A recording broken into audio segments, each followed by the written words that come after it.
Welcome back to the shop. It's good to see you again.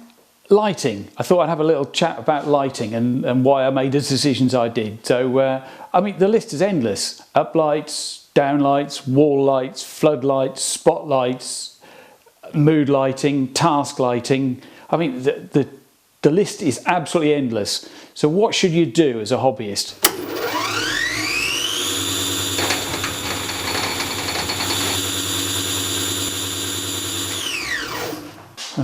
So firstly, let me put the lights on because you can't see damn all in here.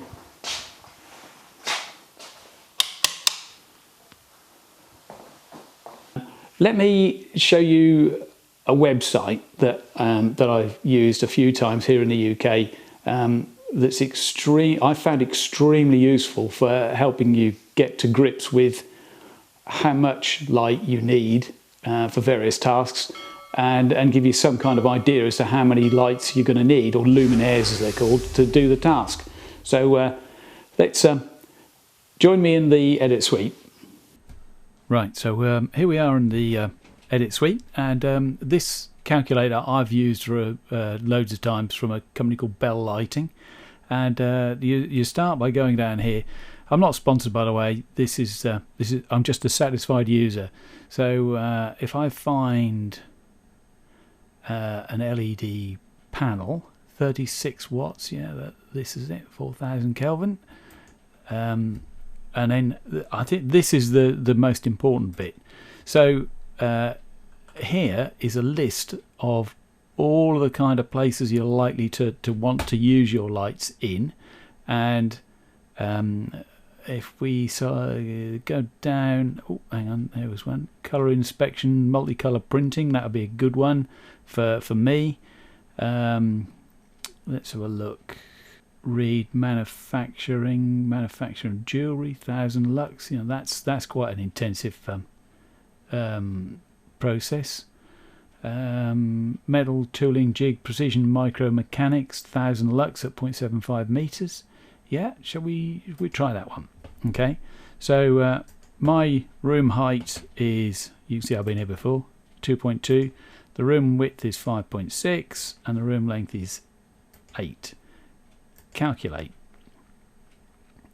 And there we go. It says I need 16 fixtures of these 36 watt backlit LED panels at 4000 Kelvin. Well, I didn't get my panels from here because they didn't do the ones that I was after. My panels are 40 watts, so they're a little bit more powerful, and they're 6000 Kelvin, which means that they're daylight. So I didn't go for 16, I went for 12. This chair is like me, it's seen better days. Anyway, I think when it comes to lighting for hobbies, in fact lighting in general, I think it's important you ask what do you want to use it for. If you're into model soldiers, then or knitting, crochet, I mean any of those close-up crafts that are right in your face, you might get away with just having an angle poise lamp. That might be sufficient to get you enough light for you to see what you're doing. But conversely, if you're respraying a car, you know, you do a bit of car maintenance and you've built yourself a spray booth, you know, lined the garage with plastic so you can spray your car, you're going to need an entirely different sort of light. And with that, you want something that's highly critical, that's going to show up every imperfection in the paint. So there's a myriad of different lighting choices for a myriad of different solutions. And I think, in all honesty, you have to be cognizant of what you intend to do, but also think a little bit of the future. And I say that because if you're not my age, and I'm looking down the barrels of 60 now, so I need glasses. That has an effect on what sort of light you need, because in my particular case I can't see things that are close. That means if I pour more light onto the subject, the depth of field, the pupils will close down and the depth of field will increase. That means that more of what I'm looking at is in focus. So for me, it makes sense to have quite a high light level. If you're in your 20s and your eyesight's 20/20, you won't need anywhere near so much light as I do. So that's an important thing to consider. Then you then need to start looking at the types of light, because there's a myriad of choices. Do you want, like I said, if you're doing crochet work or something that's really close, then maybe an angled poise with a really good daylight bulb in it will be enough just to illuminate the area where you're working on. Because your eyesight is quite a small sweet spot. If you actually concentrate on something and look at it, and then try and, this is the thing, you can't look away, but if you look on a particular point, the actual sweet spot of your eye is very small. So you don't need, if you're doing really small close-up work, you don't need a big spread of light. So that an angle poise for you know, painting tin soldiers or whatever might be a good choice. If you're an artist, then I think you really need as neutral light as possible and as widespread as possible. Did you know, for instance, I'm in the northern hemisphere in England. You can tell by the accent, no doubt. An overcast northern sky is a colour standard. So if you look out at as I'll show you a shot from outside today, because it's pretty dreary to say the least. It's an overcast sky. That is a neutral light. Is classed as a light that's not putting any coloured infringements on the subject that you're looking at. So if you're an artist, that could be quite important to make sure you get the right you know, mixing paint to the right colour that you're going to see in the right conditions. What level of light do I need? Do I need a really big bulb, a really big LED batten, really big LED panels, or lots of them, or battens, or wall lights, mood lighting? I mean, the choice is entirely yours. I decided that the best thing for me would be, as you can see in the lighting in the ceiling here, these are LED panels, and they're intended for suspended ceilings. And I had to make some boxes, and you'll see that in a few minutes. So I had to make some boxes for them to sit on the ceiling. I didn't want to penetrate the plasterboard, so for fire reasons. So you know, this is a workshop, and there's hot things in here from time to time. So it made sense to not put too many holes through the roof. Any access for fire up there is bad news. These panels are 40 watts each, and they're also daylight. And I think that's something else you need to consider. What sort of colour light do you need? I have a personal hatred of the first sort of group of LED lights that came out, because they classed them as cool white. I think they make everything look horrible. I think the colour is terrible. So I ruled those out immediately. The ones that I think everybody really likes, and what we're really used to, is the warm LED light. And that, I think, because you know, round a campfire of an evening, it's very yellow, very nice, warm feeling round a campfire.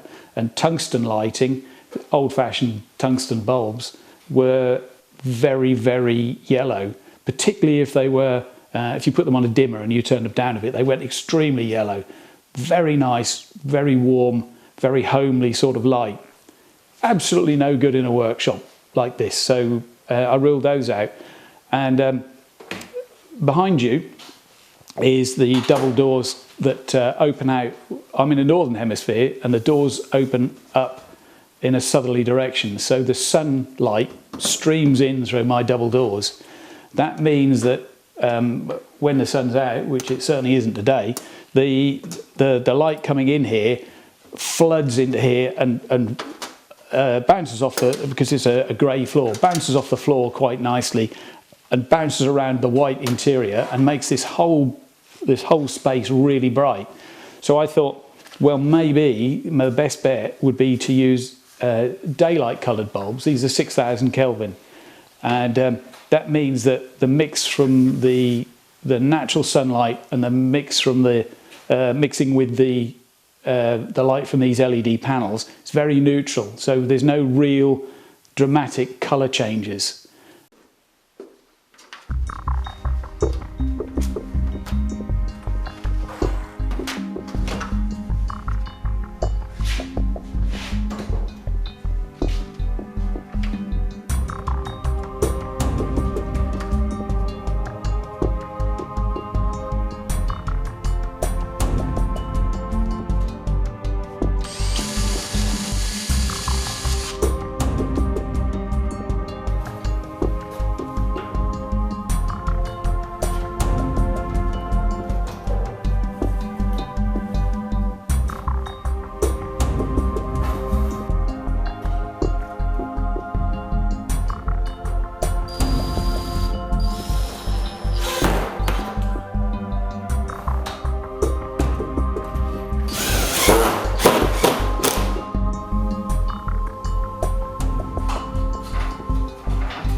I've not done this before. I've got on my iPhone, whatever it is, I haven't got a clue. I've got a light meter, and I need to put a diffuser over it. And I don't have a suitable diffuser, but I do have some plastic. There we go, we'll use that one. Some acrylic plastic coloured samples. So let me put that over the lens and see what we come up with. Let's change it to, it does foot candles and lux. Here we go. I've just checked my my lighting calculator, and this is what I had selected. Electronic workshop, testing and adjusting, 1500 lux. So I am 5000 lux, so I'm well over that, and I have to say that it's pretty all right in here lighting wise. Here we go with a diffusion test. 300 mil 1 foot above the surface, no shadows.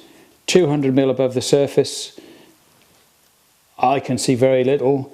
Now we go to 100 mil above the surface, and there's still no real shadow. So it really only creeps in when you get down to what, 5 centimeters.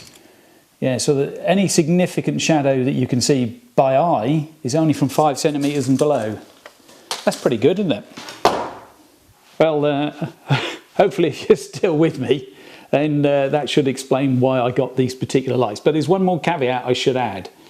I film stuff, obviously, and the LED lights can flicker depending on what type you get and who manufactured them. So, and it's really down to the power supply that they use. So when I bought these lights, I bought one, and I actually put it on a scope. Now most people don't have a scope, but if you've got a camera and you do filming, use it as your main light source and record some test footage. Scroll around your scene, zoom in, zoom out, and if you get any black bars or white bars or flickering, then discard that as a light source and go and try another one. It's important to have them so they're on constantly, and that does away with all that flicker issue. So I tested these, this one, this single one I bought before I decided to buy the rest of them. So hopefully you agree with me that it's important to get the right lighting level for the task in hand. So if you've got a sewing room, a hobby room, you like decorating tin soldiers or whatever, you need to make sure you've got enough light to do the job without straining your eyes, particularly if you get the odd visual migraine like myself. As you can see, I'm coming along with another new bench, and I've got my lathe here. You just add water and it all pops up. So if you think I've done anything wrong, or you think there's a better way to do this lighting arrangement, then please send a comment downstairs in the doobly-doo, because it's always fascinating to read what people say. So thank you very much for watching. Do hit the like and subscribe button, and we'll see you next time when I muller something else. Probably that.